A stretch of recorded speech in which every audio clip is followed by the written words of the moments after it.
한북도하고 양강도 여자들하고 강원도 여자들하고 시장에서 싸움이 붙잖아. 네. 그 북한 여자들 싸마는 거 있지, 유나야. 네네네네. 머리를 머리 있잖아요. 채잡고 머리를 막, 이렇게 잡는 게 아니고 머리를 이렇게 감아서죠. 이렇게 어머! 감아서 딱 집어버리면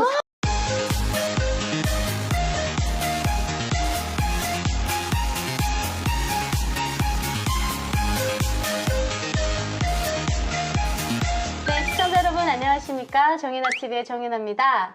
오늘은 이제 그 원산에 물바다가 지금 됐어요. 그래서 김정이 맨날 서울을 불바다로 만들겠다고 하다가 지금 원산시가 물바다가 됐다는 소리를 듣고 제가 지금 원산에서 오신 분과 한번 그 북한의 강원도에서의 이런 물폭탄 경험하셨을 것 같아서 원산분을 모셨습니다. 그래서 오늘 전소연의 TV 또 우리 전소연 언니를 모시고 한번 강원도에 대해서 얘기를 해보려고 합니다. 네, 전서연입니다. 반갑습니다. 네, 언니는 강원도 사람이잖아요. 그렇지. 그 북한에서는 뭐 장마철만 되면 제가 봤을 땐 피해가 엄청났었는데 뭐 요즘에 뭐 강원도가 물바다가 됐다고 네. 막 난리더라고요. 근데 이제 김정은이는 뭐 강원도 갈 생각은 안 하고 가까운 황해도에 네. 뭐 갔다 왔다고 뉴스에 나오고 난리던데 강원도가 워낙 산이 많은 데잖아. 산이 많다 보니까 네. 한 번 장마가 저렇게 나면은 그 대비책이 안 되어 있다 보니까 아. 막 낙석들 그다음에 골짜기도 또 깊다 보니까 네네. 산사태가 일어나면서 아. 도로가 다 막히고 그다음에 원산시 자체도 네. 도로가 다른 시내도 같지만 막 우리 대한민국 도로처럼 이렇게 고퀄이 아니잖아. 도급스럽지 않다 보니 그렇죠. 막 이미 그 벽돌 보드들이 다 이렇게 막 들쑥날쑥하고 기본 메인 도로 자체도 그러다 보니 그다음에 지하 이거 그 하수 상하수도 네. 이것도 잘 되어 있지 않아요. 좀 일제 때 거 진짜 오래된 거다 보니까 거기서 막 넘쳐나고 이래서 네. 도심이 지금 올해 정도의 장마보다 좀 약할지라도 물바다가 되기는 쉽죠. 지금 원산 시내에 거의 지금 그 태풍 마이삭이 올라올 때 시간당 200mm를 퍼붓다 그래요. 장마당 같은 경우에는요. 네. 지금 정도 저렇게 마이삭 같은 저런 태풍 태풍 불고 네. 장마철이면 장화를 신고 시장을 봐야 돼.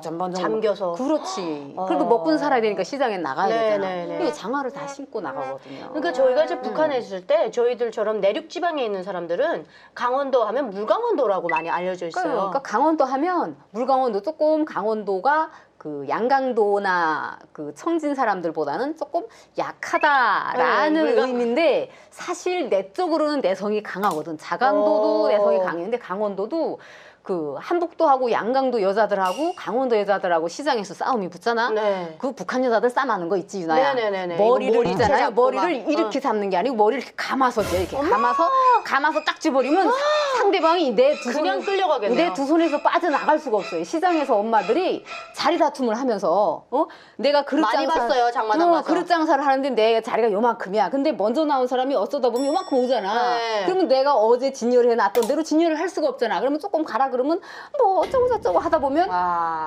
그 삶이라는 게 팍팍한 삶에서 하루하루를 사는다 보니까 이게 모두 그 악밖에 안 남았죠. 예민해지다 네. 보니까 바로 두세 마디 안에 머리를 쫙 이렇게 감아짓고선 하면 막 누가 말리지도 못해. 머리털이 다 뽑아서 나오기 아이고, 전에는. 네, 세상에. 강원도 여자들도 그렇게 내성이 강해요. 네. 예. 그러면 만약에 강원도 분들도 이렇게 생활력이 강하다라는 말씀을 해주셨는데 이제 예를 들어서 우리가 매해 장마 때만 오면 뭐 물댐이 터져 나가고 뭐 집채 밀고 내려가고 동물들 다 떠내려가고 막 그러잖아요.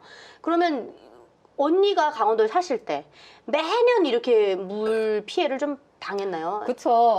강원도뿐만 아니라 전반적인 그걸 다 지역의 그렇죠. 실태이긴 네. 하지만 이제 저는 강원도에서 살았으니까 강원도는 워낙 산이 많은 데거든요. 강원도도 산이에요, 예. 다. 네. 자강도도 산이 많지. 네. 강원도도 워낙 강원도 하면 산. 그것도 높은 산, 깊은 골짜기. 그렇구나. 그러다 보니 군인들이 많이 집결되어 있는 네네네네네. 곳이기도 하고 이런데 장마철에는 정말 북에서 살아오신 분들은 누구나도 다 아는 것처럼 장마철에 뭐 개, 돼지, 오리 다 둥둥 떨어다니는 건 그냥 흔하게 볼 수 있는 일이에요. 그림이거든요. 네. 우리 대한민국 국민들께서 생각하시면 뭐 저 정도 어쩔 수가 없어요. 모든 장마 대비책이 되어 있질 않으니까 네.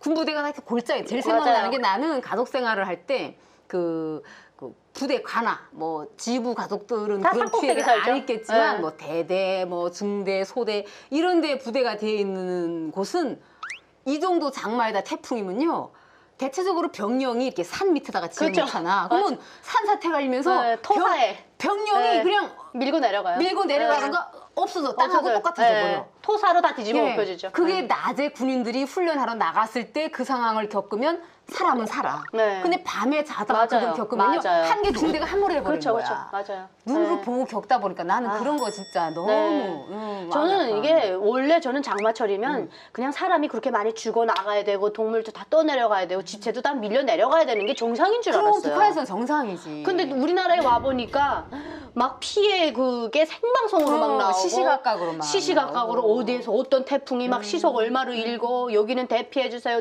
너무 그게 잘 돼 있어가지고 진짜. 야 이거야 정말 지상낙원. 그렇게 북한에서 부르짖던 무릉도운 지상낙원이 아닌가 그런 생각이 들었거든요. 그러니까 이번에 장마철에도 저도 뉴스를 빠짐없이 봤어. 장마철과 네. 관련해서는 네네. 우리 북한하고 비교를 하고 싶어서. 근데 막 빠져들더라고 이렇게 시시각각. 네, 맞아요. 뭐 시시각각으로 생방송 네. 하다시피해서 내보내주니까 네. 막 이거 나도 모르게 여기 손이 딱 그 올라가는 거야. 한국은 비상대책위원회가 있더라고요. 그럼. 그래서 아예 그 위에서 이렇게 하는데 북한 같은 경우는 그런 대책위원회가 있어도 자기 역할을 잘 못하고 그럼요. 근데 특히 이번에 이 원산이 물난리가 나면서 우리가 좀 새롭게 봐야 되는 건 조선중앙텔레비전에서 그 방송원이 나서 실시간 방송을 했어요. 아, 그러니까 이게 피해가 생각했던 것보다 막 너무 크게 났던 거지. 그런 원산에. 것도 있고 응. 제가 볼 때 우리나라의 시스템을 좀 많이 따라하려는 것 같아요. 우리 대한민국. 뭔가 대한민국의 비상대책을 보니까 이 사람들은 시시각각으로 이런 상황을 생방송으로 시시각각으로 한 거예요. 그거 새로운 조선중앙텔레비전에서. 거네. 완전 새로운 거예요. 예전에는 그냥 딱 좋은 거만 내보내고 안 좋은 거는 싹 대부분. 없던 일처럼 네, 그냥 맞아요. 자기들만 알고 그냥 그렇죠. 지나갔거든요. 그래서 이제 세계 뉴스 같은 경우도 뭐 중국에 어디에 물사태가 나서 집이 다 떠내려갔다더라 이렇게 뭔가 사회주의 조선에서 사는 인민의 그 긍지감을 부각시키려고 또 뭐 대부분 뭐 산불 나고 산사태 나고 이런 걸 국제 뉴스도 그쵸. 알려주는데 이번에는 방송원이 들고 나와서 직접 오. 수해 현장에 나와서 지금 현재 시간은 7시 30분입니다. 이 태풍 파도가 지금 평양시와 가까워짐에 따라서 그 바람 속도가 점점 더 줄고 있습니다. 이렇게 남포 시내 안에 여러 군데 도로가 흙물로 해서 끊어져서 교통이 마비된 상태에 있습니다. 생방송을 했다는 거 굉장히 새로운 거예요. 새로운 거죠. 새로운 네. 거고 원래 그 수해 피해가 나서 인명 피해가 나고 또 물적 피해가 난다고 해도 쟤네들은 저거 절대 안 내보내고 아유, 네. 만약에 뭐 김일성이 김정일이 걔네들 동상에 어떤 일이 생겼을 때 뭐 주민 한 명이 거기 가서 어떤 그렇죠. 뭐 물이라도 한 바퀴씩 푸고 이러면 이거 이제 대석특필하는 거죠. 그렇죠, 사실. 그렇죠. 예, 이게 네. 대석특필감인데 새로운 모습을 보여줬다는 거는 조금 또 그리고 이제 색다른 저번에도 시각이네. 그 황해도에 이제 음파군에 갔잖아요. 대청리라는 곳에 이 수해 현장을 김정은이가 어마어마하게 났더라고. 직접 자기 차량을 몰고 운전해서 갔잖아요. 그러니까. 그런 모습이 굉장히 이 북한 주민들에게 뭔가 우리나라도 이제는 뭔가 이제 좀 한국이나 다른 나라들처럼 굉장히 발빠르게 대응한다라는 것. 이미지를 좀 개선하려는. 개선해서 네. 조금 백성을 위하는 정치를 한다는 이런 일면을 좀 보여주려고 노력하는. 저는 김정은이 직접 운전하고 항해도 간 거는 굉장히 좀 특이했어요. 근데 그걸 딱 보면서 좀 옛날에 있었던 일화를 다시 생각하게 되는데 신우주가 물에 잠겼을 때 어마어마했지. 김정일이가 자기 직승기 맞아, 뛰어가지고 맞아. 아파트 꼭대기에 맞아, 올라가서 맞아. 살려주세요 하는 사람들 막 구원해 거기 갔다고. 기록 영화 만들고 막 네. 전 국민한테 막 하루 몇 차례씩 돌려서 보여주고 엄청나게 선전을 했잖아요. 근데 이번에 항해도에 갔을 때 김정은이 뭐라 그랬냐면 항해도 지역을 모델로 삼아서 정말 그들에게 필요한 물자 내 거를 다 털어서라도 다 해줘라. 자기 것.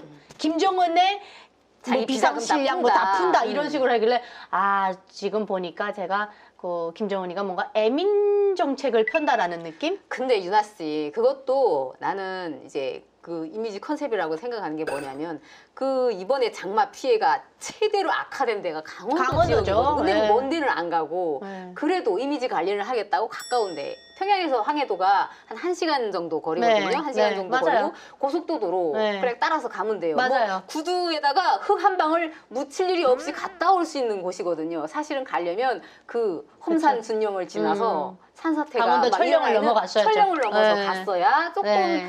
대외적으로 좀 더 반응이 좋았을 것 같은 생각이 들더라고요. 그래도 어쨌든 의외로 김일성이랑 김정은이 보여주지 않았던 김정은만의 방식, 뭔가 혼자 운전하고 일행이 없이 갔다라는 거, 이런 거는 굉장히 좀 특이한 점이었죠. 그래서 이번에도 원산이 이제 물바다가 됐는데, 저는 그래요. 제가 왜 웃기게 썸네일에다가 정말 서울을 불바다로 만들겠다던 북한이 원산은 물바다가 돼버렸다, 이런 얘기를 왜 했냐면, 그 ICBM 핵무기는 정말 뭐 잠수함, 이번에 그 잠수함도 완전 뭐 세계 3위권 안에 들어간다고. 그러니까. 핵보유 강국이다. 어마어마하게 어마어마하게 하더라고요. 나왔는데 정작 주민들이 필요한 수로도 제대로 안 뚫려져 그렇지. 있고, 맨날 평양시도 보면 대동강 맨날 범람하고, 맞아.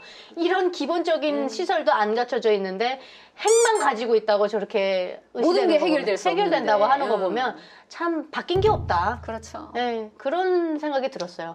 그래서 오늘은 우리 그 전소연 TV 유튜버입니다. 우리 소연 언니가. 그래서 전소연 TV에 우리 전소연 언니가 사실은 자강도에서 온 탈북민도 적지만 또 강원도에서 온 북향민도 되게 적어요, 숫자가. 극소수. 네, 또 극소수예요. 모르는 분들이 있겠지만 네. 어쨌든 많이 알려지지 않아서. 그렇죠. 그래서 또 북한에서 또 원산이라고 하면 원산 날라리, 굉장히 좀 잘 사는 곳이라고 알려져 있어요. 해안 굉장히 도시. 깨어 있고, 또 이제 그 마식령 스키장부터 뭐 갈마 비행장, 그렇죠. 요즘에 명사신리, 명사신리, 송도원 야영산 어마어마하잖아요. 예, 정말 관광 특구로 김정은이 통일만 되면 대박의 그렇죠. 땅이거든요. 그래서 김정은이 지금 올라가고 강원도 원산을 그렇게 지금 개발하고 엄청 있는데, 품을 들이는 거지. 위성 사진 보면 난리다. 개발하기 전에 제가 볼 때 이 수로부터 어떻게 해야 될 것 그러니까, 같다라는 이게, 이런 정말. 생각이 들어서 오늘 또 우리 강원도에서 정말 반평생을 살아오신 우리 서연 언니 모시고 또 강원도 이제 물바다가 된 거 상황을 여러분들과 함께 나눠보았습니다.